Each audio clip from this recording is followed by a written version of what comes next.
You're a dean of students, so you interact with students all the time. Yes. Correct? Do you feel like your students that you interact with have a sense that, look, the economy is going in a recession? What's that? I'm speaking from that standpoint. What's a recession? I'm bought an iPhone today, and I'm going out to buy the new Jordans. And then I'm going to put some rims in my car. But then I'm going to go to the bookstore and say, I need a hardship loan to buy my books. They have no financial education whatsoever. It's astonishing. And the more astonishing part is this. As a dean of a private school for student affairs, and I wouldn't send my son to my school if he had to pay. Because it makes no sense for him to go to a four-year college to pay private money. The $60,000 private tuition price, this $20,000 a year, so $8,000 over 4 years, $100,000 over 5 years. 17 years ago, however, Isaac did go to a private college as an undergraduate, and this is where he began taking out student loans. Eventually, he earned a master's degree in counseling and now owes more than $46,000 in student loan debt. $16,000 of my debt, I must say, is because of Coach Scott Trost, because he was a eep, and I quit the basketball team, so thusly my scholarship went out the window my senior year, so I had to take out a bunch of loans. I went to a private school, and I was an RA, so I had my board taken care of. But then it went from like 5,000 to 21,000 in the course of a year because of my decision to not continue with the basketball team. Did anyone present you with the pros and cons of borrowing, or did you feel like you knew what it meant? What was... Well, definitely feel like I knew what it meant. It's pretty clear if you don't have a college degree what the alternative is. So for me, it was an easy decision. Either take money now or don't finish your degree. And people who stop usually don't finish their degree. So it was very, very clear if you try to go the route, I'll make some money and go back to school and piece it together, that really never materializes because life takes hold. Did your parents use credit cards when you were growing up? Yes. To your knowledge? Yes. Did they teach you anything about money? How would you say your family educated you about money? That's a good question. Let me sit up for this question. See, there is a conspiracy in this country to keep the poor poor. My family was once called poor, but they were working class. If anyone had lost their job at any point, that would mean severe trouble for the rest of us, which at times it did happen. My dad got laid off at different times, and you feel when you have to go wait in line for government cheese and milk, and the little truck opens up and you have to sit there. It's a humbling experience. You have to go shop for your school clothes at Veterans Village or the Goodwill. That's a whole different experience. So you realize how fragile people are in terms of their economics when you can't live beyond a check. You live and check a check.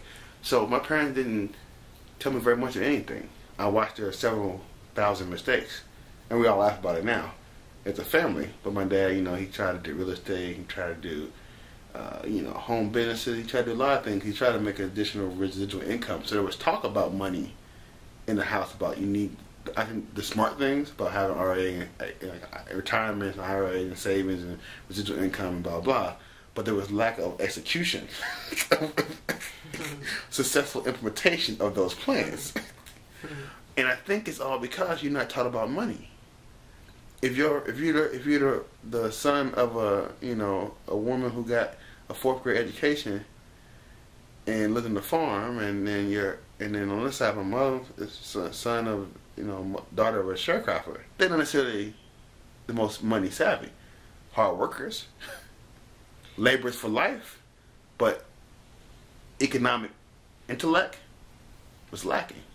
I recognize now my parents will have to work until they're 65 or more because they didn't plan for retirement. And me and my sisters are talking and strategizing about how we're gonna, deal with that with our parents. And I would say Rama, my wife, and her parents on a similar note.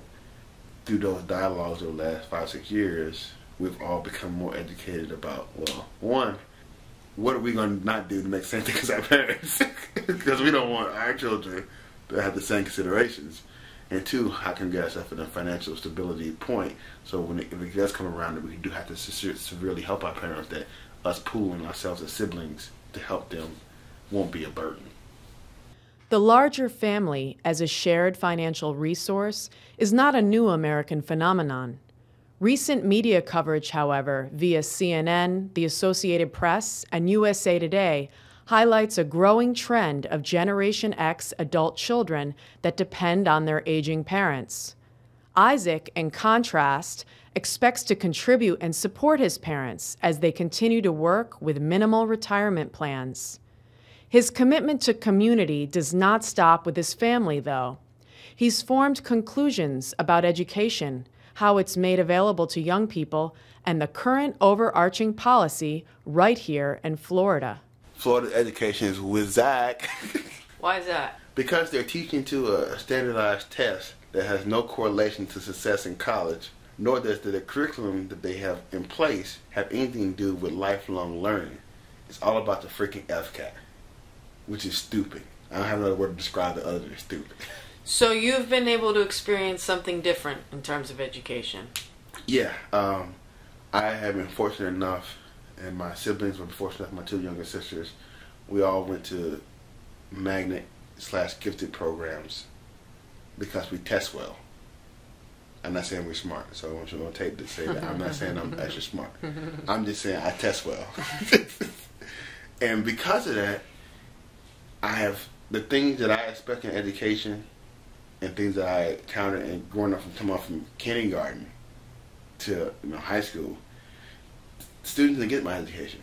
They didn't get anywhere near my education. When we went to talk about zoology or something, or biology, and about like animal life cycle, or we would go to the St. Louis Zoo, which is one of the top zoos in the country, and speak with the local zookeeper and actually see and interact with the animals. When we did stuff on simple things like, who uses this? Orienteering, how to read maps. We'll actually be placed somewhere in the city and have to orientate ourselves back using maps and compasses to get back to our location. When we want to study science, biology, chemistry, we went to a local community college and studied with college students. When we wrote papers with expectation of writing at the level of what I would call a senior thesis in college. I thank Miss Beasley and Miss Merritt today because they taught me how to write in 9th grade what college seniors don't know how to do. All because you test well. Yeah. Because if you don't test well, you can't get into those schools. The injustice is that our economic zip code funds schools in a certain thing based on the property tax value. When the property tax value in a working class neighborhood is low as opposed to a neighborhood that the neighborhood is better, a kid should not get a poor education or poor quality in terms of facilities, books, teachers, instructions, curriculum, and so on because of where they live. Mm-hmm. That's number one injustice. That's all my friends who I lived on my same block and my same zip code who didn't test as well could not go to the schools I went to. So they had to go to the public schools. None of my friends went to college. They're regular kids who, some of them single parent homes or whatever, some two families, some mostly working class. They went to a crappy school. One school the teachers don't care, didn't have books, and the books were old and outdated. But are they now better off because they don't have student loan debt? If you ask them, they probably say no. I mean, they came to my house right now, and if they could afford to come visit me.